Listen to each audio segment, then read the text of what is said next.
ले लो और कह दो कि उम्मीद है कि मेरा परवरदिगार मुझे इससे भी ज्यादा हिदायत की बातें बताए। और असहाबे कहफ अपने गार में 9 ऊपर 300 साल रहे। कह दो कि जितनी मुद्दत वो रहे उसे अल्लाह ही खूब जानता है।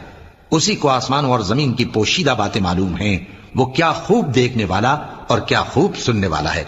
उसके सिवा उनका कोई कारसाज नहीं और न वो अपने हुक्म में किसी को शरीक करता है। और अपने परवरदिगार की किताब को जो तुम्हारे पास भेजी जाती है पढ़ते रहा करो। उसकी बातों को कोई बदलने वाला नहीं और उसके सिवा तुम कहीं पनाह भी नहीं पाओगे। और जो लोग सुबह शाम अपने परवरदिगार को पुकारते और उसकी खुशनूदी के तालिब हैं, उनके साथ सब्र करते रहो और तुम्हारी निगाहें उनमें से गुजर कर और तरफ न दौड़े कि तुम दुनियावी जिंदगी की रौनकों के खास्तगार हो जाओ। और जिस शख्स के दिल को हमने अपनी याद से गाफिल कर दिया है और वो अपनी ख्वाहिश की पैरवी करता है और उसका काम हद से बढ़ गया है, उसका कहा